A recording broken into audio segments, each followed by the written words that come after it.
Guys, we need to talk about the newest Yu-Gi-Oh set, Century Bonanza, and the recent leaks and updates that just came out, and how they are going to be impacting you regardless if you are a collector or player. So let's talk about this because the effects are going to be significant.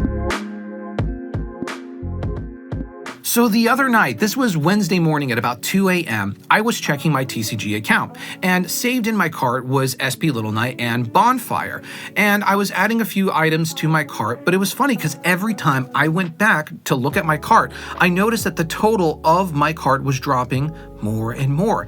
And I thought there was a glitch in the system because as I was adding cards, the price was going down and down. I couldn't understand as to why. And then when I looked and saw SP Little Knight and Bonfire, that their prices had dropped.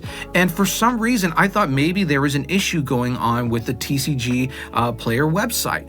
And over the course of about 5 minutes, their prices continued to drop significantly, enough to the point where the Dueling Mirrors tin version of SP Little Knight dropped down below $14. And Bonfire, a card that was mainly, I think before this happened, in the 20s, went down to $7. I took screenshots of this and I shared it online on a Yu-Gi-Oh group on Facebook to make sure what I was seeing wasn't a fluke or a mistake, something going on. And someone responded back with this.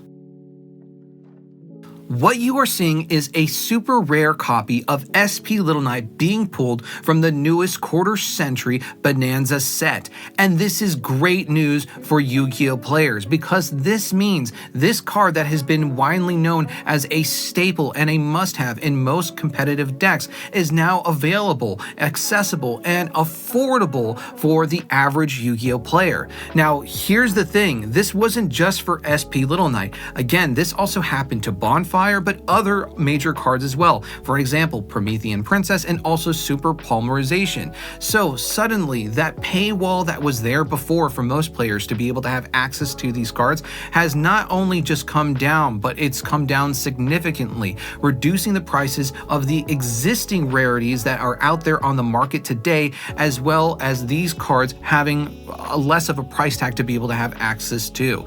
Now, I will say from the initial reactions after talking with some people online, most people are very happy about this, but there are some people who have levels of skepticism or are upset about this decision. So let's talk about what some of those concerns are. Starting with early adopters and collectors, I feel these groups are the ones who are most disappointed about this decision. And it makes sense because these are the ones who spent the most money to have access to this card as soon as possible, whether it's to be able to add them to their card collection, whether they saw it as an investment or not, or to have it for a competitive advantage sooner than other players when playing in locals or tournaments and such.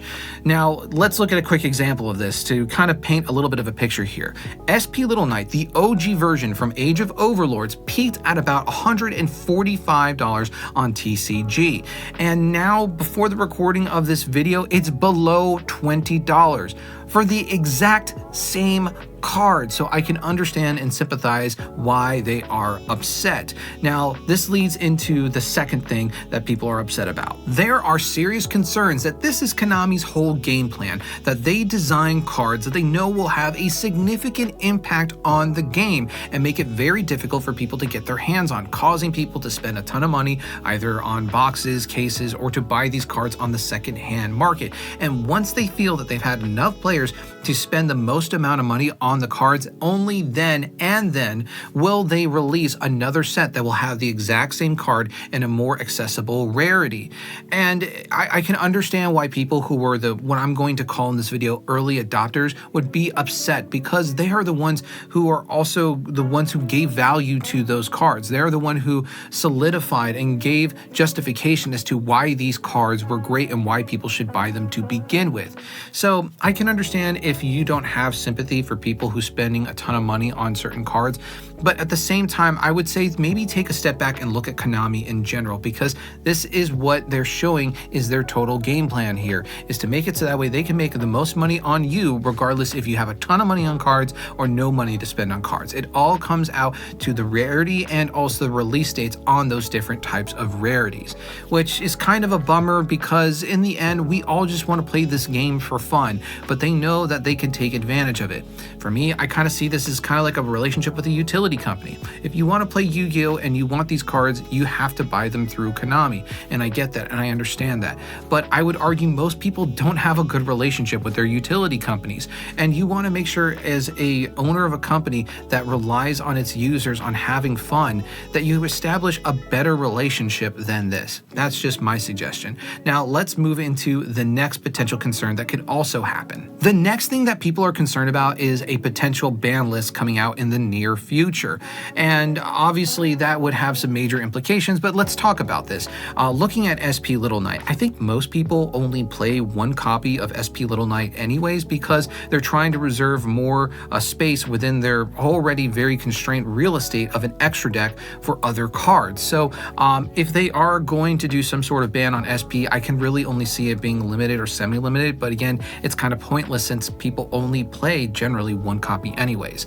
Now, I can also see there being some potential bans or semi-limited or limited restrictions on other cards that we have in this set, such as Bonfire. However, the one thing that I think would be absolutely egregious if Konami were to do was just to take cards that people have been waiting for over a year to have the ability to play and just ban them outright. That would be super sleazy, because then it puts you in a situation where Konami is saying, if you want to play this game and play at a competitive level, you need to spend the most money possible. And I already gave that example before where I'm already concerned of what I think is more likely to happen. This, what I'm explaining, I feel is less likely to happen, but again, it is a potential concern. So overall, I think that these concerns can be legitimate, but obviously we just have to wait with time. I would say when this set comes out, just enjoy the cards while they're out here. And if you are considering buying other expensive cards that are out there today, such as the Fiendsmith Engraver or any of the Mulcharmy cards, just take this as a sign that they have the potential to continue to drop down in price. So if you are a card collector but treat your collection as an investment, maybe Yu-Gi-Oh! Is not the card or the game that you want to be investing your money in. If you are a competitive player, you're just accepting that it could be a potential sunk cost that you have when spending your money on these cards that are available today but will be widely more accessible tomorrow. And with that said, guys, that's it. That's the end of this video. I want to say thank you so much for taking a moment to watch it. If you did like this content, please do me a favor, hit the like button, subscribe, leave a comment, and let me know what you think is going to be happening in the near future with Konami and what they may or may not be doing after the release of this set. In the meantime, I have other Yu-Gi-Oh! Content that I hope you guys enjoy. Until then, I'll see you at the next video.